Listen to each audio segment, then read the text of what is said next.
Kaya may carrots at patatas nga pala tayo dito, sili at saka gata.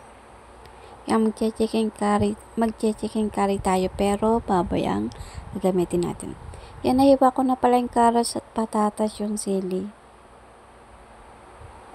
Then hiwain naman natin ang luya at saka sibuyas. Tapos na rin pala natin hiwain. Yan, nahugasan ko na pala dito yung baboy. Tapos ko na rin hiwain yung ating carrots at patatas. And then, gagamitin pala tayo ng gata. Yan, tapos ko na rin hiwain yung ating ricotta. Then, ngayon maglalagay naman tayo ng mantika sa kawali.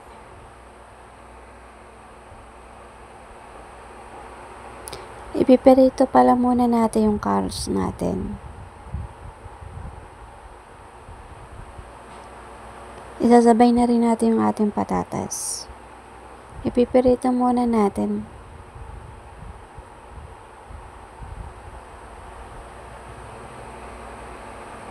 And then, i-mix lang natin.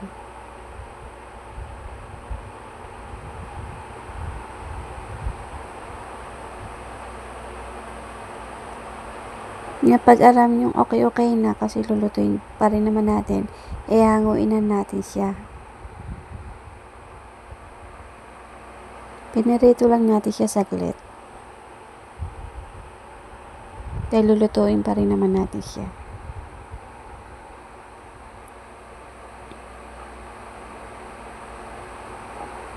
Yan, pagkatapos pala natin hanguin, siyempre dito na rin natin ikikis ang ating panggisa. Ito na rin sa pinagpirituhan natin. Ginisa ko na pala dito yung luya at saka sibuyas. Then, ilalagay naman natin yung baboy natin.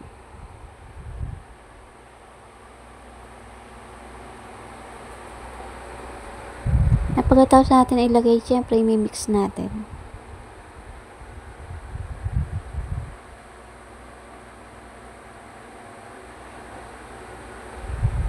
Then, tatakpan ulit natin. Lalagyan pala natin siya ng tubig. Yan, bago natin siya takpan.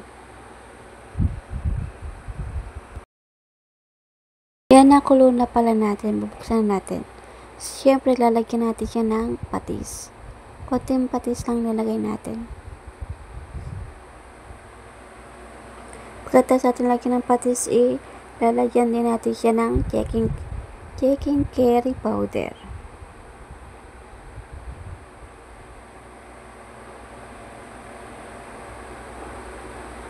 Powder pala siya ng chicken curry. Pagkatapos, i-mix uli natin.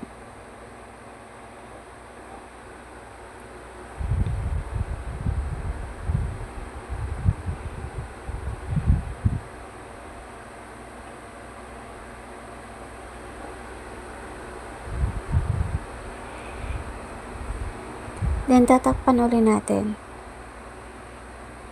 Lalagyan pala natin siya ng bacon. Konting bacon lang. Then, ilalagay na rin natin yung ating gulay na mga pinirito. Patatas at carrots. Sili, sabay-sabay na yan.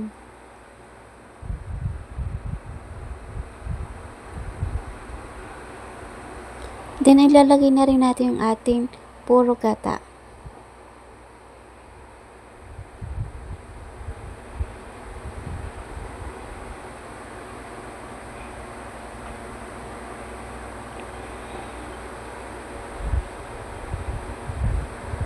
Yan, pagkatapos mimix natin. Lalagyan din pala natin siya ng konting asid.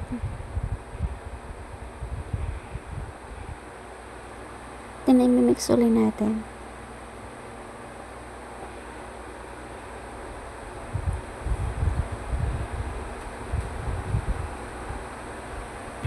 Then, pagkatapos itatakpan naman ulit natin.